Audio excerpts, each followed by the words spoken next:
Hello everyone, मैं दीपाली नागवल जी और आज हम पढ़ेंगे मनोविज्ञान के कार्य क्षेत्र एवं शाखाएं, branches and field of psychology.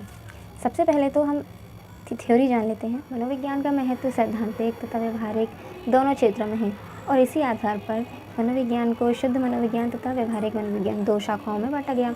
शुद्ध मनोविज्ञान में हम यह जानते हैं कि मनुष्य कोई भी व्यवहार क्यों तथा कैसे करता है, मतलब कि इट मीन्स कि मनुष्य के व्यवहार के बारे में वो ज्ञान प्राप्त करता है, सिद्धांत तथा नियम बनाता है और उन्हीं सिद्धांत तथा नियमों का यूज़ करके हम व्यवहारिक मनोविज्ञान में मनुष्य की प्रॉब्लम्स का सॉल्यूशन देते हैं, उनकी समस्याओं के समाधान करके उसकी लाइफ को बहुत अच्छा बनाने का प्रयास करते हैं। तो पहली बात तो ये कि शुद्ध मनोविज्ञान और व्यवहारिक मनोविज्ञान एक दूसरे के विरोधी नहीं है, वो एक दूसरे के पूरक हैं। शुद्ध मनोविज्ञान में जो भी सिद्धांत एवं नियम बनते हैं, उन्हीं नियमों और सिद्धांतों का यूज़ करके व्यवहार मनोविज्ञान जो क्या करता है, कोई भी पर्सन है उसकी प्रॉब्लम्स का सलूशन निकालता है। मनोविज्ञान का उपयोग कई क्षेत्रों में होता है जिनको हम आज यहाँ पढ़ेंगे। तो चलिए शुरू करते हैं हम मनोविज्ञान के क्षेत्रों को पढ़ना। पहला क्षेत्र है प्रयोगात्मक मनोविज्ञान। प्रयोगात्मक मनोविज्ञान शुद्ध मनोविज्ञान है और इसके अंदर हम यही जानने का प्रयास करते हैं कि अधिगम को देखिए। अधिगम साइकोलॉजिकल वर्ड है सीखने का। अधिगम का मतलब होता है सीखना, लर्निंग।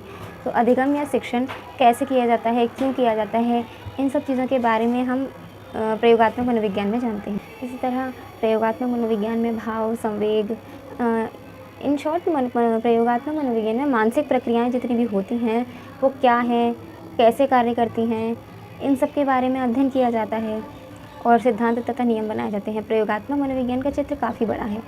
इसके प्रयोगात्मक मनोविज्ञान में सभी मानसिक प्रक्रियाओं के बारे में अध्ययन किया जाता है तथा सिद्धांत एवं नियम बनाए जाते हैं। नेक्स्ट है शारीरिक मनोविज्ञान।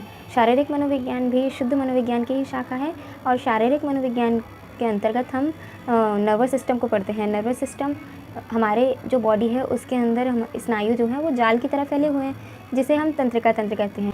इसी कारण कोई भी पर्सन है उसमें व्यवहार जो है उत्पन्न होता है।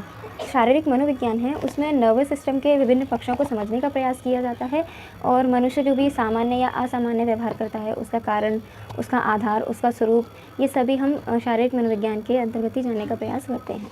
नेक्स्ट है असामान्य मनोविज्ञान। असामान्य मनोविज्ञान मनुष्य के असामान्य व्यवहार का अध्ययन करता है। असामान्य व्यवहार क्या होते हैं? असामान्य व्यवहार वैसे व्यवहार जैसे कि समाज में जो भी नियम बनाए गए हैं, जो भी नैतिक नियम है, सामाजिक नियम है, अगर कोई भी व्यक्ति उनके प्रतिकूल, उनके अपोजिट चल रहा है तो उसका व्यवहार असामान्य कहा जाएगा। जैसे कि हम इसको एग्जाम्पल से समझते हैं।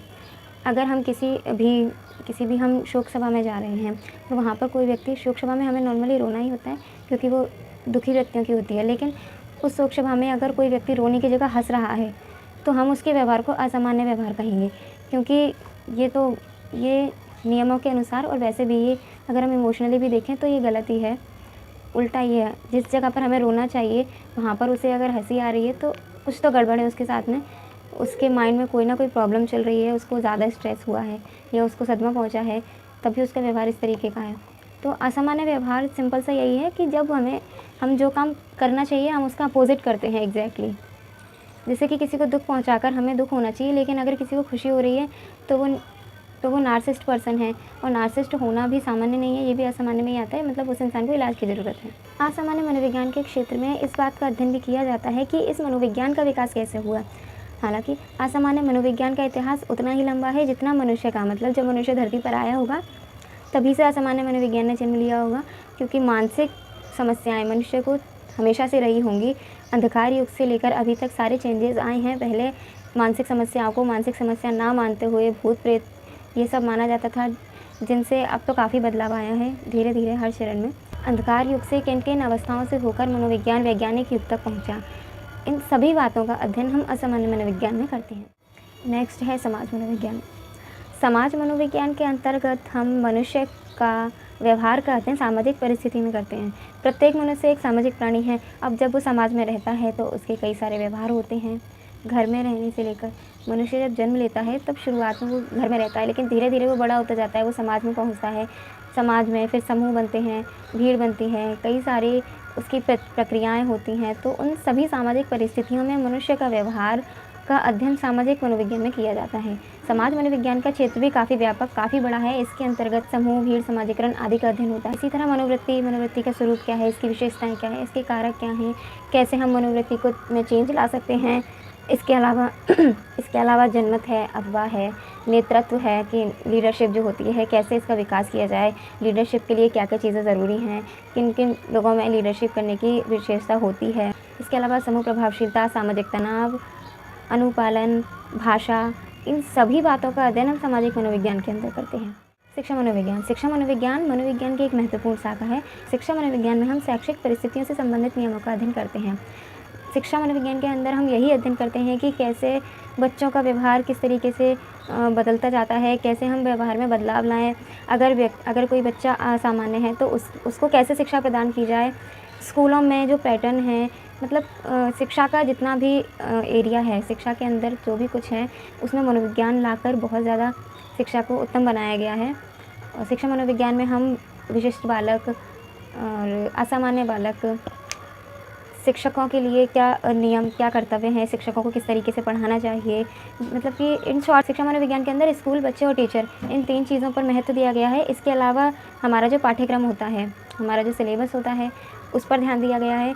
इन सभी चीज़ों पर शिक्षा मनोविज्ञान में इन सभी चीज़ों का अध्ययन किया जाता है और कैसे इनमें बदलाव लाया जाए, शिक्षा को और उत्तम बनाया जाए, किस प्रकार, उन सभी में प्रयास किया जाता है। शिक्षा मनोविज्ञान में जैसे समय बढ़ता जा रहा है और बदलाव होते जा रहे हैं और खोज होती जा रही हैं। औद्योगिक मनोविज्ञान, इंडस्ट्रियल साइकोलॉजी।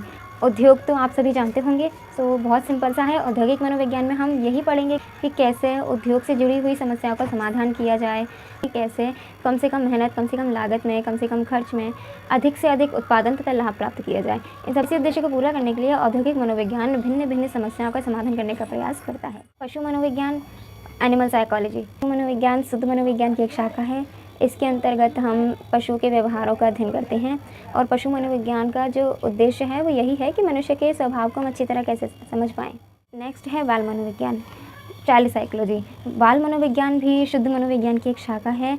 बाल मनोविज्ञान में गर्भधारण से परिपक्वता तक का अध्ययन किया जाता है कि कैसे बच्चे का विकास हो रहा है, भिन्न-भिन्न परिस्थितियों में किस तरह से विकास होता जा रहा है। इन शॉर्ट, बच्चों के शारीरिक तथा मानसिक प्रक्रियाओं का विकास किस तरह से होता है और गर्भधारण से परिपक्वता तक यह जो है अध्ययन चलता है।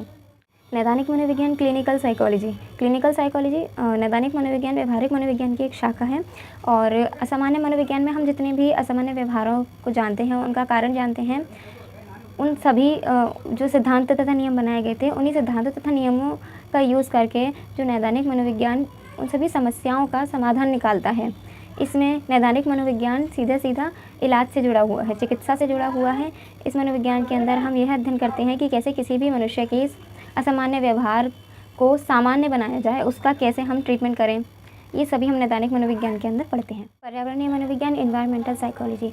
पर्यावरणीय मनोविज्ञान की वह शाखा है जिसमें पर्यावरण तथा मनुष्य के जटिल प्रभावशीलता, जब मनुष्य और पर्यावरण दोनों के बीच में जो भी संबंध है, उनसे जुड़ी समस्याओं का अध्ययन पर्यावरणीय मनोविज्ञान में किया जाता है। न्यायिक मनोविज्ञान, फॉरेंसिक साइकोलॉजी भी एक इमर्जिंग फील्ड है। इसके अंदर हम legal, court and system, correctional आदि का अध्ययन किया जाता है और इन्हीं अध्ययनों के आधार पर हम यह भी जानते हैं कि कोई भी अपराधी है वो दंड क्यों कर रहा है, उससे अपराधियों से जुड़ी जो भी कैदी हैं उनके बारे में जानकारी प्राप्त की जाती है। और ये जो फॉरेंसिक साइकोलॉजिस्ट हैं वो एक तरह से जेलर्स एंड जजेस की हेल्प करते हैं सभी जो भी केसेस होते हैं उनको सॉल्व करने में। फॉरेंसिक साइकोलॉजी भी एक वाइड एरिया हो चुका है।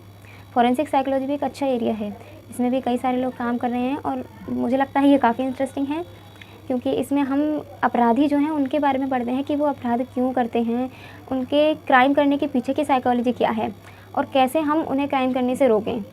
जैसे एक अपराधी ने अपराध किया है तो लगभग हमारी जो भी दुनिया है उसके अंदर बहुत से लगभग मनुष्यों की जो सोचने का जो तरीका है वो लगभग एक जैसा होता है कई सारे लोगों का। स्वास्थ्य मनोविज्ञान, हेल्थ साइकोलॉजी।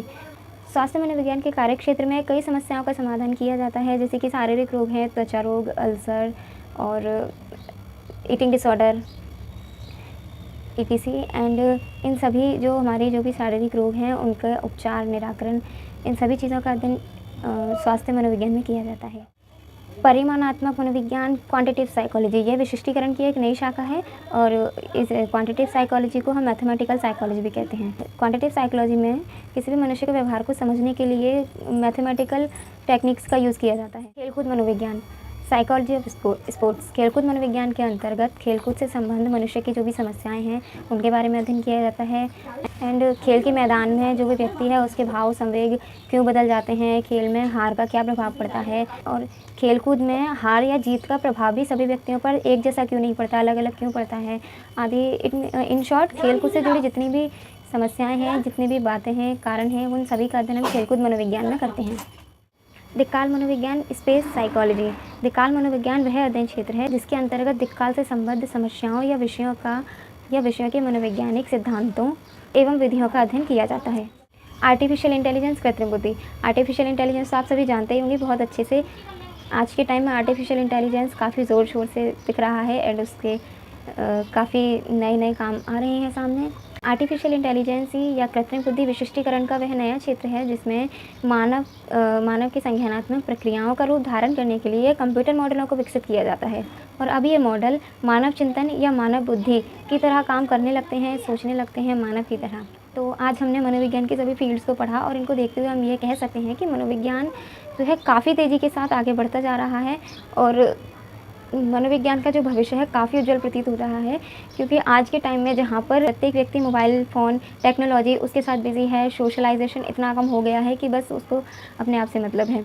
सभी लोग इतने दूर दूर हो गए हैं, अलग अलग हो रहे हैं, तो इस समय में मनोविज्ञान की बहुत ज़्यादा ज़रूरत पड़ने वाली है। और हर क्षेत्र में आप कोई भी क्षेत्र देख लीजिए, हर जगह आपको एक ना एक साइकोलॉजिस्ट मिल जाएगा, हर जगह आपको मनोविज्ञान का उपयोग दिख जाएगा।